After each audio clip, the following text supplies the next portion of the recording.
नमस्कार.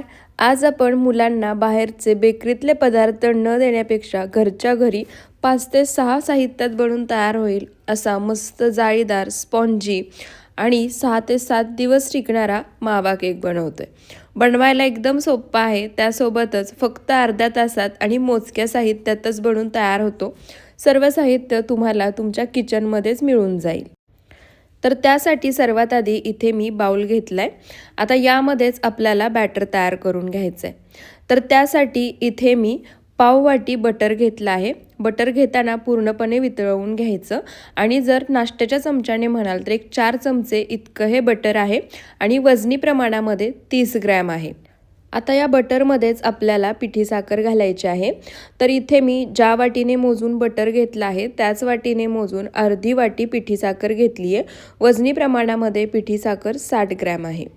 आता पिठी साखर आणि बटर जसं मी व्हिडिओमध्ये दाखवते त्या पद्धतीने एकसारखं मिक्स करायचं आणि 1-2 मिनटं हे छान असं फेटून घ्यायचं. तुम्ही या ठिकाणी जर तुम्हाला बटर वापरायचं नसेल तर त्याऐवजी तेल किंवा तूप वापरलं तरीसुद्धा चालेल. तर इथे पहा, साखर आणि बटर मी छान एकसारखं मिक्स करून घेतलं आहे आणि याचं टेक्स्चर तुम्ही पाहू शकता. छान क्रीमी असं टेक्स्चर तयार झाले. त्यानंतर आता यामध्ये सर्वात महत्त्वाचा पदार्थ तो म्हणजे इथे मी अर्धी वाटी खवा घेतला आहे. वजनी प्रमाणामध्ये हा खवा 50 ग्रॅम आहे. खवा व्यवस्थित खिसून किंवा हाताने मॅश करून घ्यायचा, त्यानंतरच यामध्ये घालायचा, म्हणजे याच्या गुठळ्या होणार नाहीत आणि एकसारखा हा या मिश्रणामध्ये मिक्स होईल.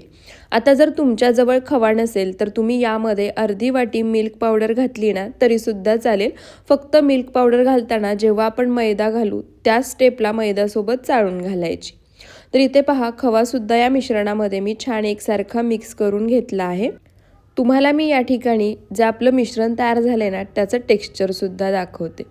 तुम्ही या मिश्रणाचं टेक्स्चर पाहू शकता. छान क्रीमी, स्मूथ, सिल्की असं याचं टेक्स्चर तयार झालं आहे.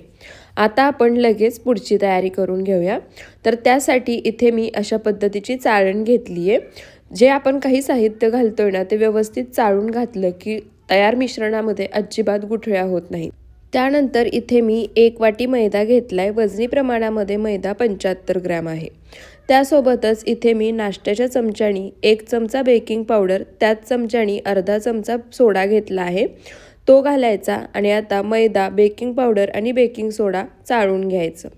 त्यासोबतच इथे मी त्याच वाटीने अर्धी वाटी दूधसुद्धा घेतलं आहे.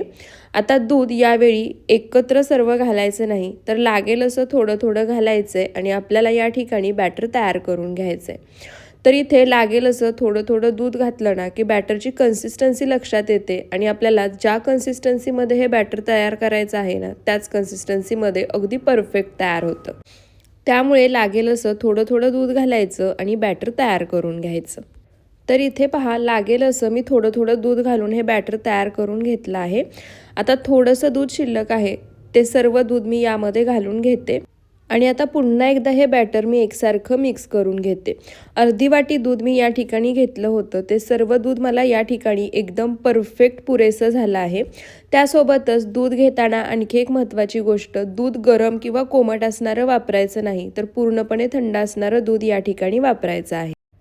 आणि फ्रीजमधून सुद्धा लगेच काढायचं आणि वापरायचं असं करायचं नाही, तर रूम टेम्परेचरला आणायचं आणि त्यानंतरच वापरायचं.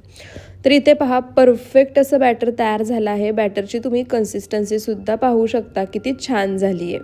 आता हे बॅटर आपण बाजूला ठेवूयात आणि लगेच पुढची तयारी करून घेऊया. तर इथे पहा, या वाटीने अर्धी वाटी दूध घेतलं होतं, अगदी परफेक्ट पुरलं आहे. त्यासोबतच मी गॅसवर कुकरसुद्धा प्रीहीट होण्यासाठी ठेवला आहे. कुकरच्या झाकण्याची रिंग आणि शिट्टी काढायची आणि मंद आचेवरती कुकर प्रीहीट होण्यासाठी ठेवायचा. त्यासोबतच ज्या टीनमध्ये हे बॅटर काढून मी केक बेक करून घेणार आहे त्या टीनला सुद्धा अशा पद्धतीने तेलाने ग्रीस करून घ्यायचं, म्हणजे टीनला सर्व बाजूनी तेल लावून घ्यायचं आणि त्यानंतर आता यामध्ये थोडासा मैदा टाकायचा आणि टीनला सर्व बाजूनी मैदासुद्धा अगदी व्यवस्थित लावून घ्यायचा. जर तुमच्याजवळ बटर पेपर असेल तर फक्त बटर पेपर घाला, तेल आणि मैदा नाही लावला तरीसुद्धा चालेल. पण जर बटर पेपर नसेल तर अशा पद्धतीने तुम्ही तेल लावून त्यानंतर मैद्याचं कोटिंग दिलं ना तरीसुद्धा चालेल. केक अगदी परफेक्ट बेक होतो आणि टीनला किंवा तुम्ही ज्या डब्यामध्ये केक बनवताय त्याला अजिबात खाली चिटकून राहत नाही. तर इथे पहा टीनसुद्धा छान आपला कवर करून झाला आहे. सर्व बाजूनी मैद्याचं कोटिंग अगदी व्यवस्थित बसलं आहे. आता जे बॅटर आपण तयार करून घेतलं आहे ना, ते सर्व बॅटर या टीनमध्ये काढून घेऊयात. तर इथे पहा सर्व बॅटर मी टीनमध्ये काढून घेतलं आहे. बॅटर टीनमध्ये काढल्यानंतर सुद्धा तुम्ही याची कन्सिस्टन्सी, टेक्स्चर दोन्ही पाहू शकता, किती सुंदर दिसते. आता तुम्हाला याच्यावरती जर ड्रायफ्रूट्स घालायचे असतील तर ते घालू शकता. मी टुटी फ्रुटी घालणार आहे किंवा टुटी फ्रुटी असेल तर ती घालू शकता.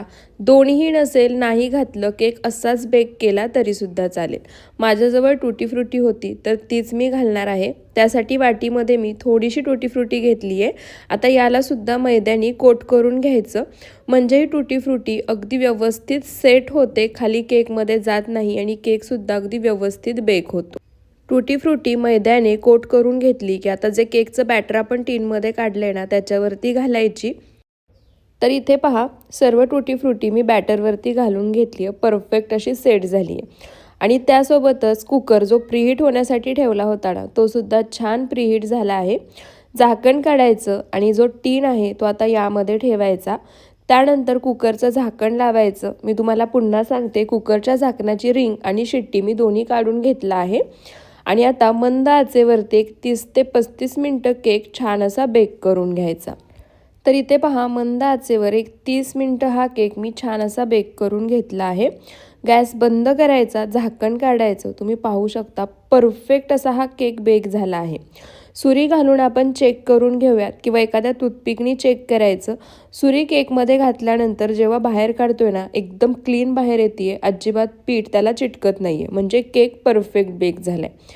आता हा केक आपण कुकरमधून बाहेर काढून घेऊया आणि पूर्णपणे थंड करून घ्यायचा. तर इथे पहा टीन जो कुकरमधून मी काढून घेतला होता तो पूर्णपणे थंड झाला आहे. आता केक आपण टीनमधून काढून घेऊया. तर इथे पहा आपण टीनमध्ये अजिबात बटर पेपर घातला नव्हता तरीसुद्धा केक टीनला अजिबात चिटकत नाही. टीन पलटी करायचा, वरून फक्त 1 ते 2 वेळा टॅप करायचं आणि तुम्ही पाहू शकता परफेक्ट स्पंजी जाळीदार केक आपला बनून तयार झाला आहे. तुम्हाला मी हातामध्ये घेऊन सुद्धा दाखवते. तुम्ही याची स्पंज पाहू शकता किती छान झाली आहे. आता हा केक मी तुम्हाला कट करून सुद्धा दाखवते, आतून किती छान जाळीदार तयार झाला आहे. तर इथे पहा केक कट करताना सुद्धा अजिबात याचे तुकडे पडत नाही आहेत, अगदी व्यवस्थित कट होतोय.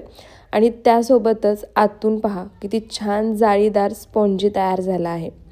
परफेक्ट असा हा मावा केक बनून तयार होतो. तुम्ही बाहेरून विकत आणताना त्याहीपेक्षा कितीतरी पटीने चवीला उत्तम लागतो आणि त्यासोबतच आपण घरच्या घरी स्वच्छतेत बनवतो, त्यामुळे मुलांसाठी सुद्धा फायदेशीरच आहे.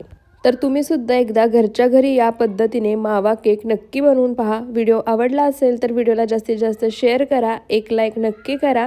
आणखी अशाच रेसिपीज पाहायच्या असतील तर आपल्या कुक विथ सरिता या यूट्यूब चॅनलला सबस्क्राईब करायला विसरू नका. पुन्हा भेटूयात अशा साध्या सोप्या नवीन रेसिपी व्हिडिओसोबत. व्हिडिओ शेवटपर्यंत पाहिल्याबद्दल धन्यवाद.